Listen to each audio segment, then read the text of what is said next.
अस्सलाम वालेकुम। आज हम फिज़िक्स का एक बहुत इम्पोर्टेंट मज़ेदार सा और आसान टॉपिक देखने जा रहे हैं जिसको हम कहते हैं काइनेमैटिक्स।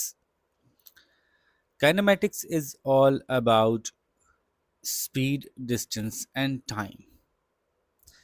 और इसमें मज़े की बात यह है कि बिल्कुल बेसिक लेवल से लेकर ये एडवांस लेवल तक की स्टडीज़ में इस्तेमाल होता है।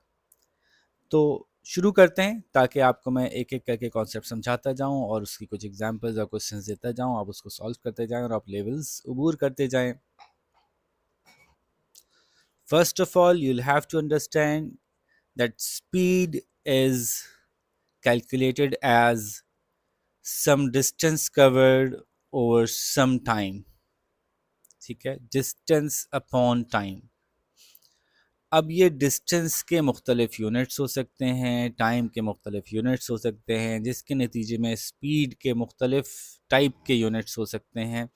लेकिन इन बातों पे जाने से पहले मैं छोटी सी एल्जेब्रिक नोटिफिकेशन आपके साथ शेयर करता हूँ कि if this is the situation s is equals to d upon t, if this is the situation, बिल्कुल जो इसका बेसिक चुन्नू मुन्नू लेवल है वो ये है कि मैं आपको इनमें से कोई भी दो वैल्यूज़ दे दूँ और आप तीसरी निकाल लें। तो ये तो आप बगैर काइनेमेटिक्स पढ़े भी बता सकते हैं। This is just basic algebra कि अगर मैं आपसे कहूँ कि जी डिस्टेंस जो है वो 500 है और टाइम जो है वो 50 है, तो बताइए एस क्या है। तो आप कहेंगे s is equals to 500 upon 50, which means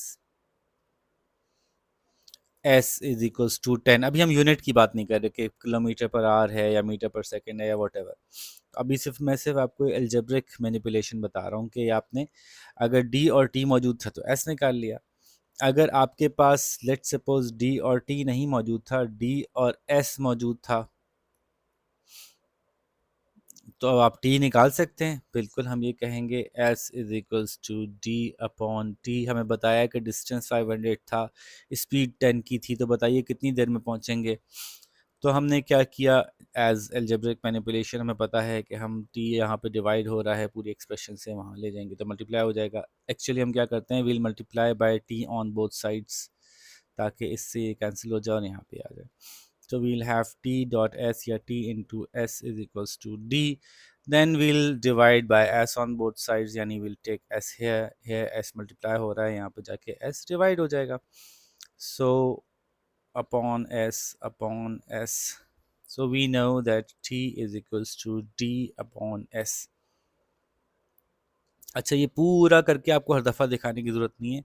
ये इस हालत में आप हर दफ़ा डायरेक्टली लिख सकते हैं कि t is equals to d upon s या d is equals to s into t.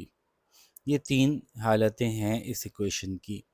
ये इसका बिल्कुल बेसिक प्राइमरी लेवल है कि जिसमें आपको कोई दो वैल्यूज़ दी जाएं और आप तीसरी निकाल लें। तो इस केस में हमारे पास d और s मौजूद था, हम उससे t निकाल लेते हैं। d was 500, s was 10। तो देखिए हमारे पास टाइम जो है वो 50 आ गया। अगेन यूनिट की बात नहीं कर रहे हम, तो यहाँ पे s जो है वहाँ पास 10 आया था, टाइम 50 आ गया। अब अगर अगेन हमें d नहीं पता हो फिर क्या हो, हमें पता है कि s जो है वो 10 है, t जो है वो 50 है, d नहीं पता। तो उसका फार्मूला भी हमारे पास है कि d is equals to s into t. Again ये सब एक ही फार्मूले की मुख्तलिफ शक्लें हैं।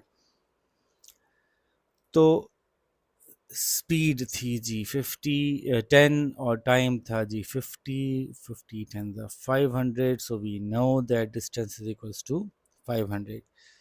तो ये इसकी बिल्कुल बेसिक लेवल है।